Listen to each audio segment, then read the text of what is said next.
what we want to do is we want to, as best as you can, have a look at your rocket. Whether you discuss it or pull a camera around it and things like that. And Mhm.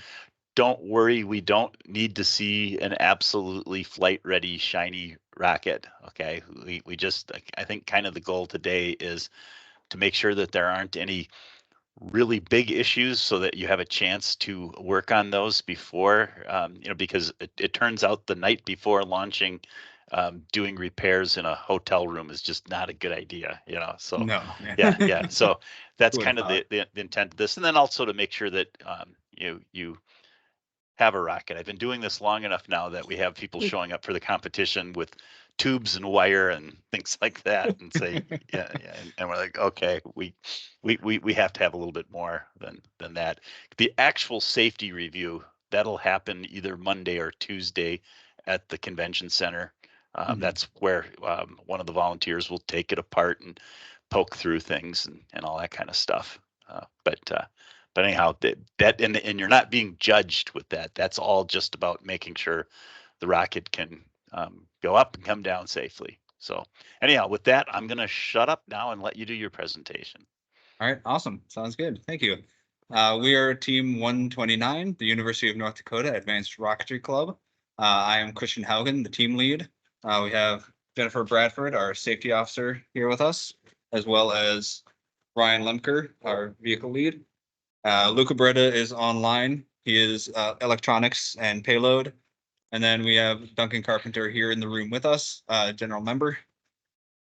And then our club mentor, Timothy Young, will be joining around 3:15. I'm going to start up another camera to walk you around our rocket.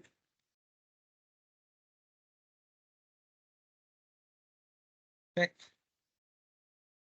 Okay, so underneath the fin can, you guys can still hear me, right? Yep, we can hear you just fine. So we're doing a minimum diameter rocket. This is the fin can. We have G10 fiberglass fins cut out on CNC router for accuracy. We've got double cut on the leading and trailing edge of the fins.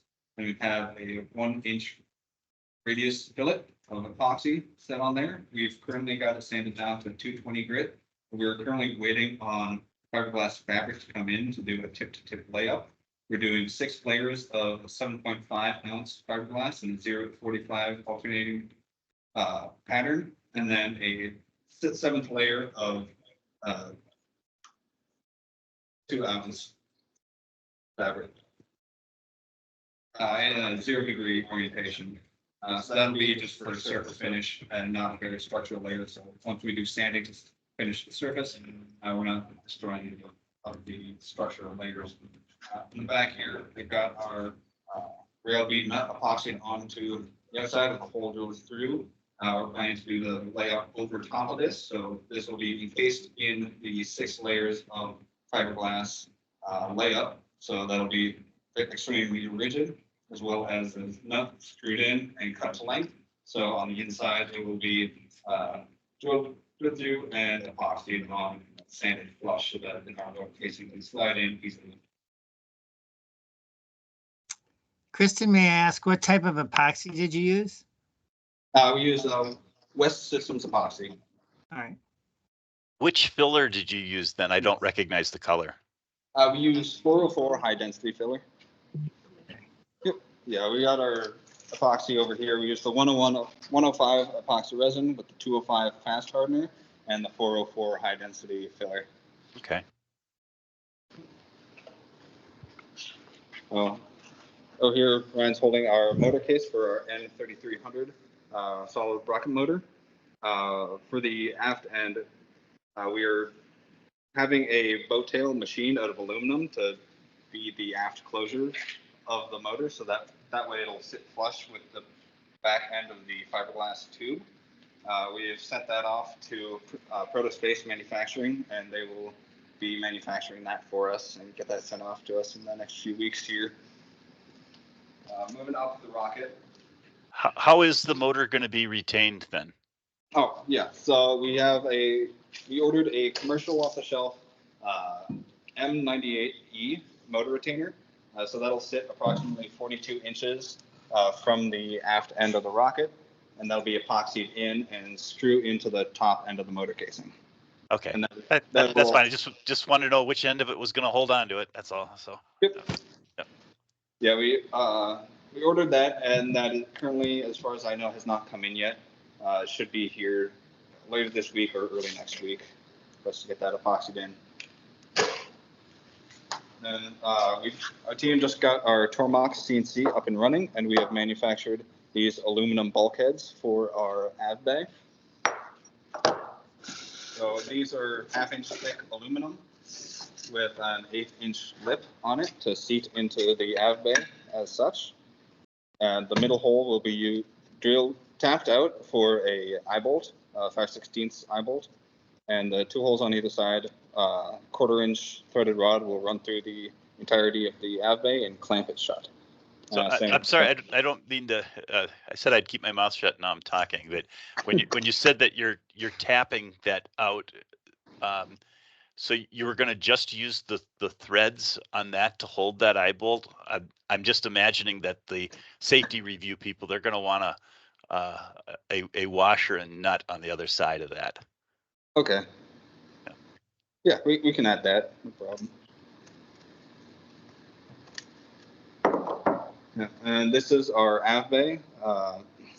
We had to order from a different manufacturer after adjusting a little bit of the design to increase the length of the shoulder.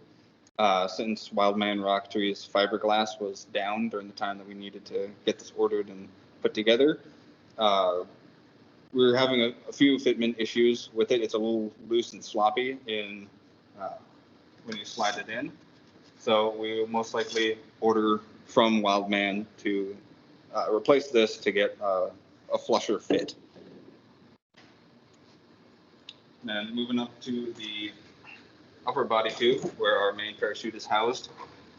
This is currently is only a 32-inch body tube, but we're looking to increase the size to make packing our parachutes and fire blankets easier, since it's kind of a tight fit at the moment.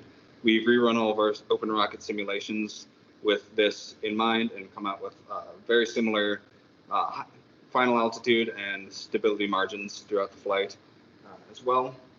So again, since Wildman fiberglass was down until yesterday, we haven't gotten that part in yet to replace this. Moving up to our nose cone, we have a 6-inch shoulder section on there to comply with the 1.5 calibers of shoulder length. Interrupting again, you do not need 1.5 caliber. I believe if you look at the DTAG, that was revised back. There was a lot of pushback that you only need 1 caliber. Well, actually, you only need 1/2 caliber for a nose cone. But so if you want to take some of that off, you can. Okay. Yeah, we'll look into that. Yeah, last I saw, they were still requiring the 1.5, but I'll take a look at that after this.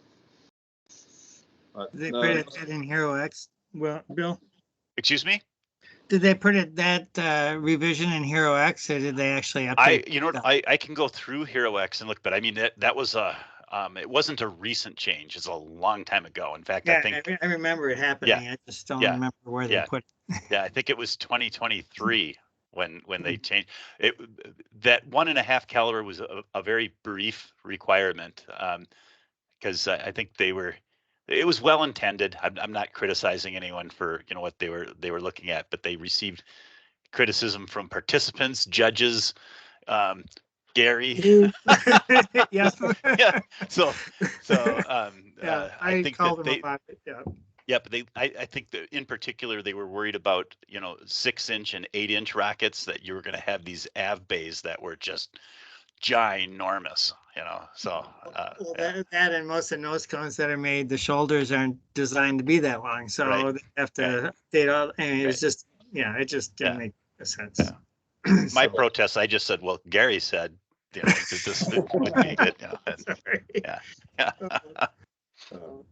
Okay. Yeah, we'll look into that. We might end up keeping that because the nose cone is where we are housing our upper payload. So a lot of the electronics will go in this coupler section here with a battery and an integrated PCB. That we just got parts into for that, and that'll underway in manufacturing. on the bottom end here. We haven't gotten it machined yet, but there will be an outer ring of aluminum epoxied in there with 8 holes for 1032 bolts to bolt bulkhead similar to this on the end there, and that will also include that 5/16 eye bolt washer nut epoxied on. That'll be the attachment point for the main chute on the upper body. And then at the tip of the nose cone, it hasn't been modified yet. We're still working on getting the part manufactured, but we're manufacturing a custom aluminum nose tip to incorporate 3 thermocouples at the tip, the base, and on the inside, as well as incorporating a pitot tube into it to measure flight pressure and data throughout the supersonic transition flight. Good. Is that pitot tube? Was that your design then, or? We're going with currently we're going with a commercially bought pitot tube, epoxied in with the West Systems epoxy. Sure. With some nose tip designed to incorporate that. We were looking at making the nose tip a pitot tube, but the design and manufacturing work on that we didn't really have the capabilities of. Yeah. It's tough. That's why. Yeah. So, It'd be okay. cool. Yeah. Yeah. So, yeah. Okay.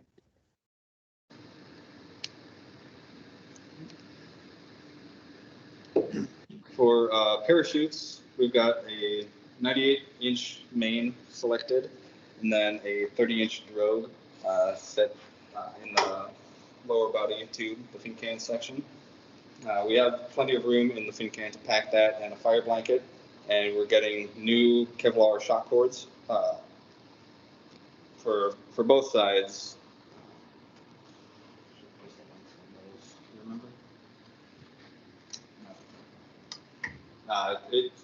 At least 3. Each one is at least 3 times the length of the rocket. Both will be the same length, and the positions of the parachutes will be changed on where they are. Yeah, it's always a good idea to just sort of lay that out in the grass somewhere and make sure that things are, when they are at full length, they're not banging together. And yep. So, okay. I know that you had one of your people on who was your electronics. Do you have your electronic sled assembled or a diagram or anything we can look at? For avionics or payload? For avionics. For avionics, we ran into some issues recently. We were planning on using our Stratologers, Perfect Flight Stratologers 101, SL100s. However, after a few certification flights very recently, a few of those ended up getting lost or damaged, and we're currently in the process of picking out new flight altimeters for use in this rocket. Okay. But we do have the general wiring schematic of what we usually do. I can hold So that. Oh. Are you replacing it with like altimeters, or are you going with something different? The plan is the new, so Stratolager doesn't make the SL100s anymore, I believe, but they have a new, I believe it's a CF, they call it. It's a smaller version. But we've had a lot of, I guess, reliability from the Stratolagers. So we were planning on going with Stratolagers again. And we know how to use them, we know how they work. We were planning on getting some more Stratolagers. But they've been sold out for a little bit, so. Yeah, I was going to say that with the best altimeter might be the one that you can get. Yeah. Do you have a recommendation on one that you maybe use? I'd say if you can get it in your hot little hands, it's a great one to have. Yeah. I don't know, Gary. Do you carry altimeters? I don't know. Yeah, the AIM extras. Yeah. Okay. These units. So. Okay. I only have one left, but yeah, but it's a higher end altimeter. It has GPS built into it, as among other things, right? So then barometric sensors, accelerometers, gyros, all that kind of stuff. So and the base unit for receiving all the data. So I don't know what you're using for tracking, if you're going to use anything, but Yeah, we've got a big red B. yeah, sure. Yeah. So yeah, I know the CFs have been out of stock for some time now. So I don't know. Have you called them and see when they're planning on having them back in stock? I haven't. We have not yet, no. Yeah, you might want to do that because you don't have much time. Right, right, yeah. We've been looking a little bit into the Altus Metrum ones, and then I think Featherlight is the other company we were looking at. Yep. I have a version 3 telemetrum right here. I could deliver it to your flyer of record, but I couldn't get it to North Dakota. Yeah, we're going to see each other this weekend. So Yeah. there you go. Yeah. But any case, yeah. So well, good luck with that. If you're interested in the AIM Extra, I can give you more information on it. But Okay, thank you. Yeah. Okay, so obviously you've done what you can on this rocket. You're waiting for some materials and things like that. Where are you with your semester? Are you done so that when things arrive, you can commit time to doing this? Yep, we're done for the semester. So I've been here pretty much working on this full time now. Okay, okay, all right. And other than materials, are you seeing anything else that's going to get in your way to completing this rocket? Just machining time. That's really the only other thing, but we've got plenty of that now that we've got our Tormach up and running, and we'll be getting pretty much daily experience on that and getting better and faster at that. Okay, all right. I saw where the one rail button was being attached. The other one, is it being done the exact same way, or are you putting that one through the tube, or how's that going? That one will be put through the tube directly above the motor mount, I believe, where we settled on. somewhere near the center of gravity, right? Yep, yeah, that's pretty close to the center of gravity. Now, if you do that, it looks like your aft, the way you've got it set up, your aft rail button is going to be higher off the surface of the airframe than your forward rail button would be, and that's So you're going to put some kind of spacer. Yeah, for the forward we'll one. put a shim between the body and the button. I believe it'll need some metal. Stand up is probably a better way of saying it, but yeah. Okay. Yep. Yep. And then here's that wiring diagram of our avionics. All right. We put together. We've been recently experimenting with 3D printing some of our sleds just to make the wiring easier, so it doesn't get to be a huge rat's nest in there. We'll most likely be using that system for this rocket as well. Well, thank you for not wanting to have a rat's nest in there. I've described them as bird's nests when we go to do the safety review and we open the rocket and there's this big ball of wire and I'm not quite sure which one connects to what and so on. I can tell you that you'll get through the safety review a lot easier if it's neat. And don't have to spend 30 minutes undoing everything. Right, yeah. So yeah. That's been there, don't want to be there again. Yeah. So is that the switch you're using behind you for the avionics? I wish. We contemplated it. Okay. No, So what kind of switch are you using? we usually use key switches. Let's see. I'm grabbing an example at the moment. Right. I'm not sure about the exact brand designation. Here, this kind of switch here, very low profile, bolted on the inside. All right. Okay, so it's the top of the switch is going to be external to the airframe. Yes. Yep. And they'll be on opposite sides to try and minimize any differentials. All right. Okay. Yeah, okay, opposite sides of each other. All right, good. All right. That's a lot of switch. Yeah, So yeah. But, all right, yeah, just as long as they're not near next to each other. Mhm. I've seen them stripped off during separation. Oh, Yeah, and unfortunately, both switches were next to each other and both were switched off, stripped off, excuse me. and So, this is going to sound really funny, but I've Yeah. also seen teams get all the way to the pad and they don't have the key. So, Yeah. so make sure that your checklist includes everything that you need to bring that thing out to the pad. Yep, that's on our checklist. Okay, because it's not like a a Tripoli launch where you can just jog back to where your stuff is and get it. You're way the heck out there. Yep. So yeah, Or lined up with the rail buttons, and so you can't get at them, right? So, yeah. Right. Yeah, actually, if you have a pad, it really doesn't hurt to do a mock setup of it.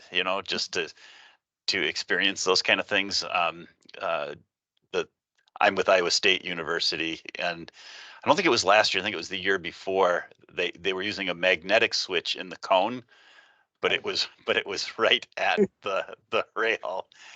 Just and the guys who were working on the nose cone weren't talking to the guys who were setting up the body, and mistakes were made, but they got through it somehow. System integration, guys. Yeah, Very right. important. Yep. All Yep. right. Yep. So, okay. How many people are you bringing to Spaceport? I will be bringing 10 students and 1 advisor. Okay. Of those 10 students, how many of them have already been to Spaceport? 3, I believe. Okay. All right. Yep. So I'd really appreciate it if the 3 who've already been there would talk to the 7 who haven't, and maybe the advisor too, and uh, impress upon them how easy it is to become dehydrated there. Yep. I mean, this um, half of success at Spaceport is just surviving in the elements out there, and so. Yeah. Last year we had a timer set on my phone for water checks, so we made sure I'm going to be the bad guy to make sure everyone gets their water. in time. Awesome. Every Awesome. 15 minutes we get yelled at Okay. by her to Yep. drink some water. Unafraid to yell at them. Yeah. Well, Got an award for it, so. I oversee a lot of the general safety in the compound where people are readying their rockets and stuff, and there's always 2, maybe 3 people in the tent receiving an IV because they got behind on fluids. So Yeah. good. Yeah. Yeah. Us being from North Dakota, especially too, we're not used to the heat, so we're trying to be very diligent about that and keeping an eye out.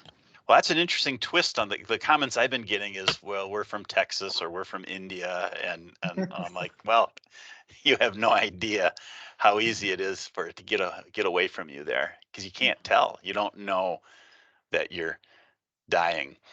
So yeah, yeah, And appropriate desert gear to wear, right? right, Yep. yeah. Yeah. There were a few years. I mean, I think we're talking going back to like 19, where people were wearing shorts and stuff like that, and people weren't making comments. But I can tell you right now, if you show up with shorts and the wrong gear, Flip flops. yeah, I can tell you at least one bald guy that's going to say, "What the hell are you doing?" So yeah, yeah. So, but okay. Do you have any questions for me? Main question was pertaining to that the aft rail button.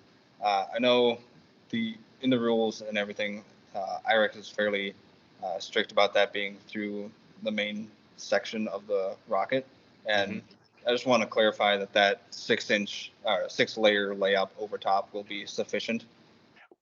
I suspect that nobody's going to give you a hard time about that. you know, especially, you know, right now I'm trying to imagine that or visualize that, but when you bring that in for the final safety review, they're gonna see how that's, you know, built up and things like that. Uh, I agree with Gary that you're going to want to make it so both of those rail buttons are protruding at the same elevation. You know, so one of them need a stack of washers or something there to to get it where it's supposed to be. But no, I don't think that's going to be an. You're not the only minimum diameter rocket out there. Yeah. So yeah. Okay, awesome. Thank you. Uh, That's I'm it. I think that planning on doing ejection testing once it's together, and Yep. Yeah, we'll be doing ejection testing. sizing of your charges and all that. We will check and double check. Right. Yep.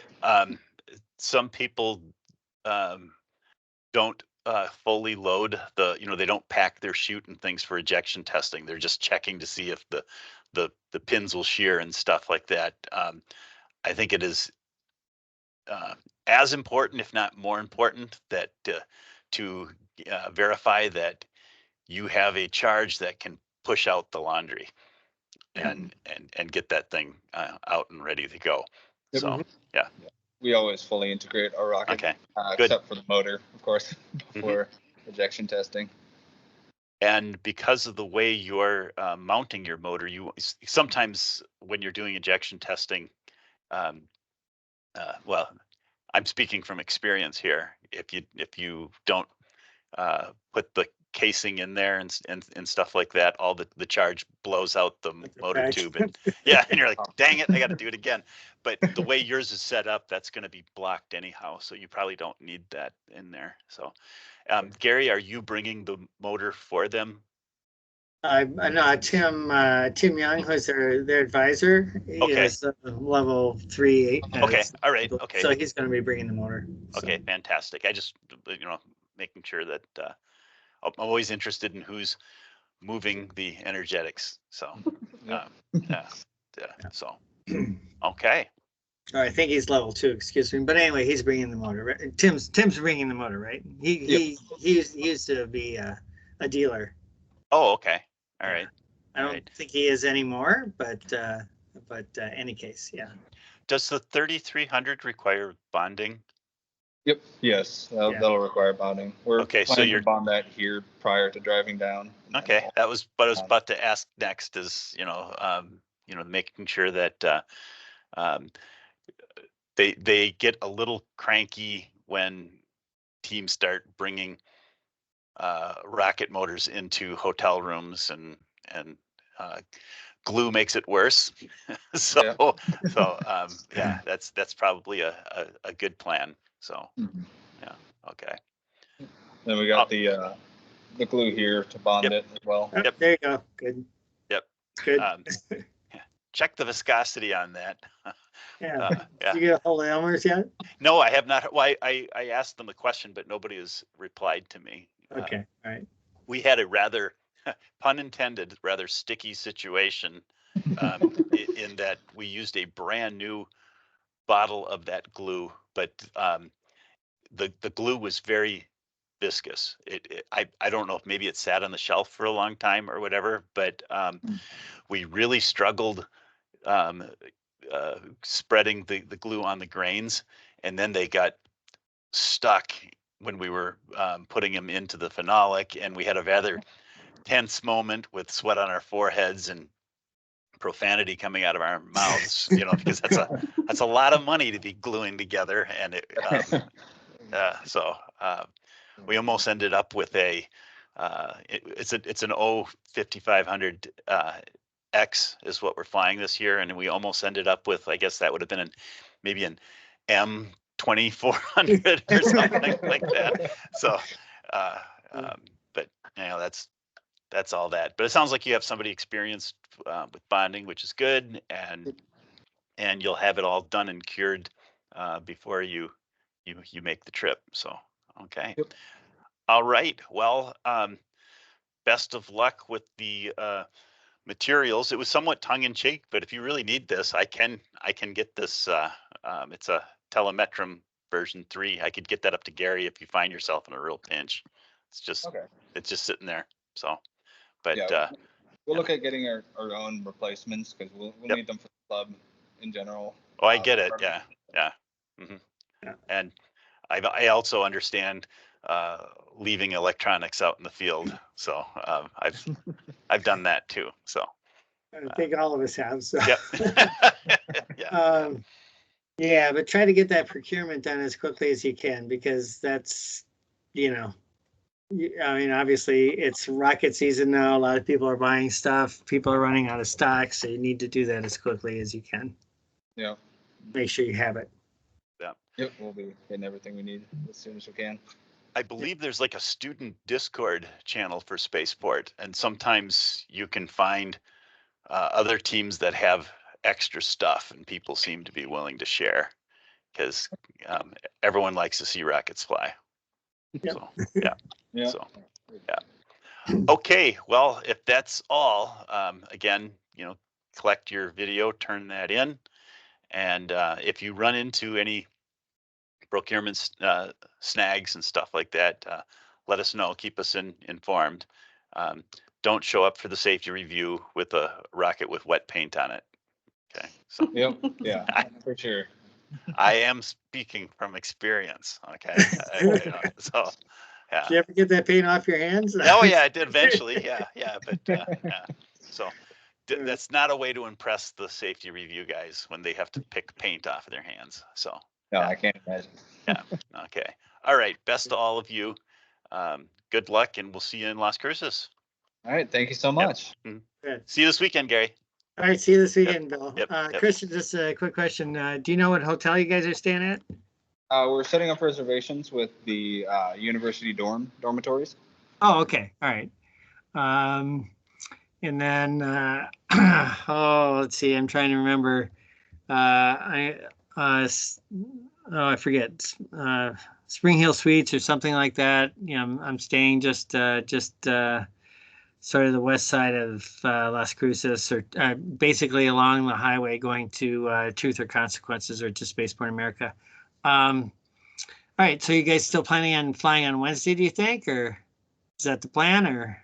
We're hoping to fly as early as we can. Yeah. Sure. Yeah.